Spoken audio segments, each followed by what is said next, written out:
ಒಂದು ಮಗು ಗಂಡಾಗುತ್ತೋ ಅಥವಾ ಹೆಣ್ಣಾಗುತ್ತೋ ಅನ್ನೋದೆಲ್ಲ ಯಾವ್ದು ನಿರ್ಧಾರ ಮಾಡುತ್ತೆ? ಈ ಪ್ರಶ್ನೆ ಸಾವಿರಾರು ವರ್ಷಗಳಿಂದ ನಮ್ಮನ್ನ ಕಾಡ್ತಾನೆ ಇದೆ, ಅಲ್ವಾ? ಆದ್ರೆ ಇದಕ್ಕೆ ಉತ್ತರ ನಮ್ಮ ಡಿಎನ್ಎ ಒಳಗಡೆನೆ ಅಡಗಿದೆ ಮತ್ತೆ ನಾವು ಅನ್ಕೊಂಡಿದ್ದಕ್ಕಿಂತ ತುಂಬಾನೇ ಸರಳವಾಗಿದೆ. ಹೌದು, ಈ ಪ್ರಶ್ನೆಗೆ ಉತ್ತರ ಹುಡ್ಕೋದುಂದ್ರೆ ಬರೀ ಒಂದು ಸೈಂಟಿಫಿಕ್ ಕುತೂಹಲ ಅಷ್ಟೇ ಅಲ್ಲ, ಇದು ನಮ್ಮ ಅಸ್ತಿತ್ವದ ಮೂಲವನ್ನೇ ಅರ್ಥ ಮಾಡ್ಕೊಳ್ಳೋ ಪ್ರಯತ್ನದ ಹಾಗೆ. ಬನ್ನಿ, ಈ ಜೆನೆಟಿಕ್ ರಹಸ್ಯದ ಆಳಕ್ಕೆ ಇಳಿದು ನೋಡೋಣ. ಈ ಇಡೀ ಕಥೆಯ ಕೀಲಿಕೈ ಇರೋದೇ ನಮ್ಮ ದೇಹದ ಪುಟ್ಟ ಭಾಗದಲ್ಲಿ, ಅದೇ ಕ್ರೋಮೊಸೋಮ್ಗಳು. ಇನ್ನೂ ಸ್ಪೆಸಿಫಿಕ್ ಆಗಿ ಹೇಳೋದಾದ್ರೆ ಲಿಂಗವನ್ನ ನಿರ್ಧರಿಸೋ ಕ್ರೋಮೊಸೋಮ್ಗಳಲ್ಲಿ. ಇದು ಜೆನೆಟಿಕ್ಸ್ನ ಒಂದು ಸುಂದರವಾದ ಮತ್ತು ತುಂಬನೇ ಸಿಂಪಲ್ ಆದ ತತ್ವ. ಇಲ್ಲೇ ನೋಡಿ ಆಟ ಇರೋದು. ಮೂಲ ವ್ಯತ್ಯಾಸ ಇಲ್ಲೇ ಇದೆ. ಮಹಿಳೆಯರಲ್ಲಿ 2 ಒಂದೇ ತರಹದ ಎಕ್ಸ್ ಕ್ರೋಮೋಸೋಮ್ಗಳ ಒಂದು ಪರ್ಫೆಕ್ಟ್ ಜೋಡಿ ಇರುತ್ತೆ. ಆದ್ರೆ ಪುರುಷರಲ್ಲಿ ಹಾಗಲ್ಲ. ಒಂದು ಎಕ್ಸ್ ಇದ್ರೆ ಇನ್ನೊಂದು ಅದಕ್ಕಿಂತ ವಿಭಿನ್ನವಾಗಿ ಸ್ವಲ್ಪ ಚಿಕ್ಕದಾಗಿರುವ ವೈ ಕ್ರೋಮೋಸೋಮ್ ಇರುತ್ತೆ. ಈ ಒಂದು ಸಣ್ಣ ವ್ಯತ್ಯಾಸ ಇದೆಯಲ್ಲ, ಇದೇ ಎಲ್ಲವನ್ನೂ ಬದಲಾಯಿಸಿಬಿಡುತ್ತೆ.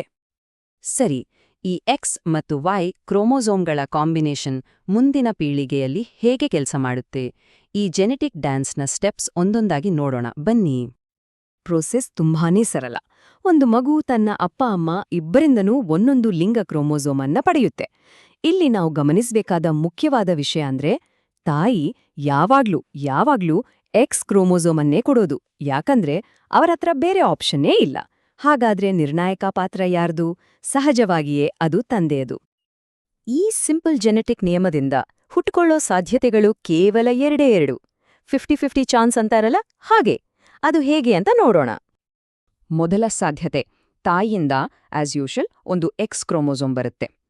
ತಂದೆಯೂ ಕೂಡ ತಮ್ಮಲ್ಲಿರುವ ಎಕ್ಸ್ ಕ್ರೋಮೋಸೋಮನ್ನೇ ಕೊಟ್ರೆ ಏನಾಗುತ್ತೆ? ಎಕ್ಸ್ ಮತ್ತು ಎಕ್ಸ್ ಸೇರಿ ಎಕ್ಸ್ ಆಗತ್ತೆ. ಫಲಿತಾಂಶ ಹೆಣ್ಣು ಮಗು. ಈಗ ಎರಡನೇ ಸಾಧ್ಯತೆ, ತಾಯಿಯ ಎಕ್ಸ್ ಕ್ರೋಮೋಸೋಮ್ ಅಲ್ಲೇ ಇರುತ್ತೆ, ಅದು ಕಾಮನ್. ಆದ್ರೆ ಈ ಸಾರಿ ತಂದೆ ತಮ್ಮಲ್ಲಿರುವ ಸ್ಪೆಷಲ್ ವೈ ಕ್ರೋಮೋಸೋಮ್ ಅನ್ನ ಕೊಡ್ತಾರೆ. ಆಗ ಎಕ್ಸ್ ಮತ್ತು ವೈ ಸೇರಿ XY ಆಗುತ್ತೆ. ಫಲಿತಾಂಶ ಗಂಡು ಮಗು. ಅಷ್ಟೇ ಸಿಂಪಲ್. ಹಾಗಾದ್ರೆ ಈ ಎಲ್ಲಾ ಪುರಾವೆಗಳನ್ನು ಒಟ್ಟು ಸೇರಿಸಿದಾಗ ನಮ್ಗೆ ಸಿಗೋ ಕೊನೆಯ ಮತ್ತು ಅಲ್ಲಗಳೆಯಲಾಗದ ಸತ್ಯವಾದರೂ ಏನೋ? ಇದೇ ನೋಡಿ ಆ ಅಂತಿಮ ಸತ್ಯ. ತಾಯಿಯಿಂದ ಯಾವಾಗ್ಲೂ ಎಕ್ಸ್ ಕ್ರೋಮೋಸೋಮ್ ಬರೋದ್ರಿಂದ ಮಗುವಿನ ಲಿಂಗವನ್ನ ನಿರ್ಧರಿಸೋ ಸಂಪೂರ್ಣ ಜವಾಬ್ದಾರಿ ಅಥವಾ ನಿರ್ಣಾಯಕ ಅಂಶ ಇರೋದು ತಂದೆಯ ಕ್ರೋಮೋಸೋಮ್ನಲ್ಲಿ. ಅವರು ಎಕ್ಸ್ ಕೊಟ್ರೆ ಹೆಣ್ಣು, ವೈ ಕೊಟ್ರೆ ಗಂಡು. ವಿಜ್ಞಾನ ನಮಗೆ ಕೊಡುವ ಸ್ಪಷ್ಟವಾದ ಉತ್ತರ ಇದು. ಲಿಂಗದಂಥ ಒಂದು ಮೂಲಭೂತ ಅಂಶ ಇಷ್ಟು ಸಿಂಪಲ್ ಆದ ಒಂದು ಜೆನೆಟಿಕ್ ನಿಯಮದಿಂದ ನಿರ್ಧಾರ ಆಗುತ್ತೆ ಅನ್ನೋದು ಒಂದು ಅದ್ಭುತ ಅಲ್ವಾ? ಇದು ನಮ್ಮನ್ನ ಹೀಗೆ ಯೋಚನೆ ಮಾಡೋ ಹಾಗೆ ಮಾಡುತ್ತೆ. ನಮ್ಮ ಕಣ್ಣಿನ ಬಣ್ಣ, ನಮ್ಮ ಎತ್ತರ ಅಥವಾ ಬುದ್ಧಿಶಕ್ತಿ, ಈ ಥರದ ಬೇರೆ ಗುಣಲಕ್ಷಣಗಳ ಹಿಂದೆ ಇನ್ನೂ ಎಂತಹ ಸರಳ ಅಥವಾ ಸಂಕೀರ್ಣ ಜೆನೆಟಿಕ್ ನಿಯಮಗಳು ಅಡಗಿರಬಹುದು? ಇದ್ರ ಬಗ್ಗೆ ಯೋಚನೆ ಮಾಡ್ತಾ ಇರಿ.